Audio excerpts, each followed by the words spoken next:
What's going on, guys? It's Aiden with Upper James Toyota again, and today we are going to be reviewing a very new popular sedan for Toyota. It's the 2025 Toyota Camry XSE in Midnight Black Metallic. Let's check it out and see if it works good for you guys.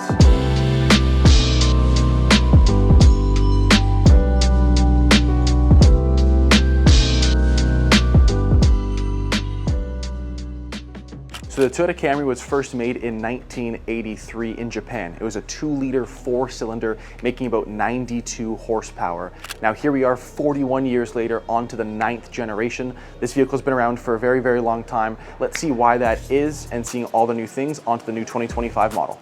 So on the new 2025 Toyota Camry, you're gonna have two different options, front-wheel drive or all-wheel drive. If you're gonna go to the front-wheel drive option, you're gonna be making about 225 horsepower. That's powered by 2.5 4-cylinder paired with 2 electric motors, or the all-wheel drive option, which is 232 horsepower with the same type of motor. Now onto the front end of the new Camry. If you're looking down here at the headlights, I'm a big fan of the new design. I did a Prius video not too long ago, and they kind of share the same headlight. So it starts on the bottom, loops back up into the bottom end of your hood. I think it looks really cool, and obviously gives it a very great new front end design. Now the front grille is very different for this year as well. It's basically the newest addition to the 2025 Camry, and something that I think makes the car look very different versus the outgoing model. Now onto the sides, you actually have operational, and they're not just a plastic coated air vent, it actually is a functional air vent. So it'll suck air into your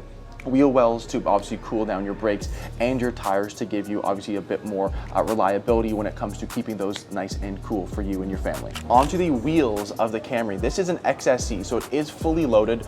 You could get an XLE as well. They come around the same price point. However, on this package, you're getting 19-inch mixed black with silver wheels. On this vehicle, being a black on black vehicle with full tint, all the emblems are blacked out. I think this wheel combo really does look great, and it makes it pop a little bit more, especially on an all-black vehicle. Now looking at the side profile of the 2025 Toyota Camry, I think they've done a very good job at keeping the body lines very easy, but also making it a little bit more intricate to the actual design of the vehicle. So if you look onto the rear here, I like this little hump that they've added on the rear quarter panel. It's something that's very small. However, I think what they did on the vehicle is they made it kind of look a little bit more aggressive onto the rear end. And if you kind of follow that line all the way down the side of both the rear door and the front doors on both sides of the vehicle, it definitely makes the Camry stand out a little bit more and make it look a little bit more aggressive. All right, now looking onto the rear of the 2025 Toyota Camry. So this being an XSE, you're gonna be seeing down below here, it's gonna say XSE all in black, which I think is gonna be a really good pop, especially on a vehicle that is all black. Now, looking onto the rear of the vehicle, I'm going to say this is probably the only part of the vehicle that actually looks similar to the outgoing model. So this being a 9th generation Camry, I still think that the rear end is probably the only area of this vehicle that you can actually see a comparison versus the outgoing 8th generation Camry. Now, looking at trunk space on this vehicle, because obviously this being one of our larger sedans, you still need a lot of trunk space for practicality to have this vehicle as a daily driver. Now, if you open up the trunk, the cool thing is it's now centered to the right of the logo. It actually used to be under the logo before. Now it's all the way here over to the right. Now we have some lawn chairs put in here. 2 big ones, a little small one. However, you can still see how far back this trunk actually goes. So if you're gonna use it for groceries, going to the beach, transporting anything, you're definitely still gonna have a lot of space into the new design for a Toyota Camry. Now let's go take a closer look on the inside of the 2025 Toyota Camry. Okay guys, so taking a peek onto the 2025 Toyota Camry. So jumping inside, it definitely feels very familiar with the outgoing model. Only thing I will be saying is that everything now feels a little bit more premium, I would say. You feel the steering wheel, you feel the leather, you feel the seats. Everything they've done and the finishes that they've left on the vehicle definitely make the car feel a little bit more expensive, which I think is a really nice touch that Toyota is doing. It kind of more feels like a Lexus in a sense. This versus the outgoing model, a lot of things have changed. So standard on an XSE model, for example, JBL sound system, cooled seats, heated seats, full panoramic moonroof on the vehicle. You're getting a 12.3 touch display with wireless Apple CarPlay, Android Auto, Sirius XM. You have all the new features and the new safety sense features. You actually have TSS 3.0, which definitely needed an update from the outgoing model, having 2.5 plus. So having this and all of the newest features obviously will be keeping you and the people inside the vehicle very, very safe. The one interesting feature I will say is that centered behind the actual steering wheel, there's a small little screen, and on that screen, it is actually going to be something called your driver monitor camera. What this does, it will actually be looking directly at you, and if for some reason you are looking not directly in front of you on the road and you're looking to your right, it will actually alert you to put both hands on the steering wheel and look forward, which I think is a really interesting thing. They've added this onto the Crown, they've added this onto the Grand Highlander Hybrid Max, and I think a lot of our newer redesigned models are going to be having one of these features, and I think it's a really interesting one. So that's one interesting new thing that I wasn't used to driving the new Camry. However, when you're sitting in here, it feels luxurious. That's the easiest way I could kind of put it. Everything about that, the way things are laid out with the new screens and the improvements that they've made. Obviously, this is being a top of the end model for us, but even the outgoing previous generation, you know, you'd start from a 7-inch screen and you could work up to a 9-inch screen. Well, now in the new 2025, you start at an 8-inch screen and you can work your way all the way up to a 12.3-inch screen. So they've definitely added a couple new things here. Talking about the seats, that's one interesting thing.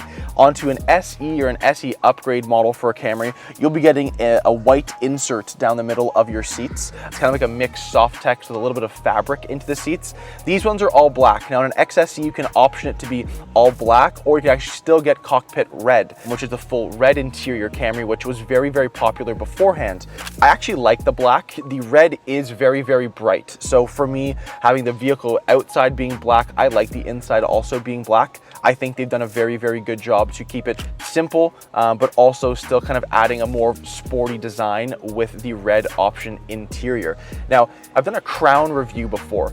The Crown sits a little bit higher up than the Camry, but it definitely makes the vehicle feel a little bit higher up, like you kind of are in an SUV. However, in the Camry, the way that you're sitting now and the way that the car feels and how you feel in the vehicle, the one reason I think I like the Crown as well is that it felt a little bit more spacious. I think they've now added that into the Camry. So I would actually be taking a Camry over the Crown. I think they've done a very, very good job at laying this vehicle out very, very well. Now, a couple other things to note. Standard on this package, JBLs, of course, heads-up display is a big one. The 12.3-inch screen with your MID in front of you as well. I think that they have really catered this to not only the driver, but also anyone else inside the vehicle. So it definitely could be a very, very good option for you and your family down the road. Hey guys, I know you guys are enjoying the video, but please do not forget to like and subscribe so we can become the #1 Toyota YouTube channel on earth. Jumping into the rear of the 2025 Camry. So, a couple things to note. We've got the armrest down here.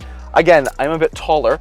I am right on the cusp in the back seat here. So I don't really know if I slouch down a little bit, maybe it'd be a little bit more comfortable for me, but if I was actually sitting completely upright, I would be kind of right on the roof of the new Camry. So I think I'd be definitely more suitable to go in the front of the vehicle rather than the rear. With that being said though, it's still very, very comfortable. It's still very, very spacious.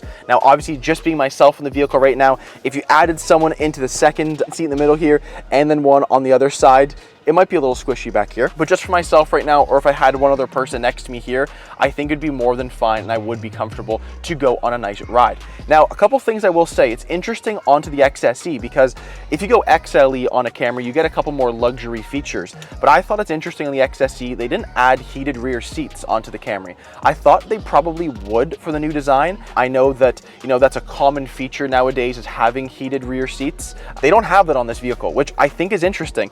You look down here and you feel around, you've got a couple USB-C ports. You got 2 of them actually, so you can flip them down. Obviously you can plug in your stuff, but that's really it back here. There's no, climate control. There's just some vents down here, some cup holders in the center.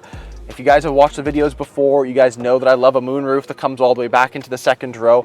And I think that if that wasn't into the second row, you would feel a lot more claustrophobic in the back of this vehicle. With that being said, I still think they've done a very, very good job redesigning this vehicle. For a vehicle to be around for as long as the Camry has been, to have that going on the market for its 9th generation, it hasn't had a redesign since 2018.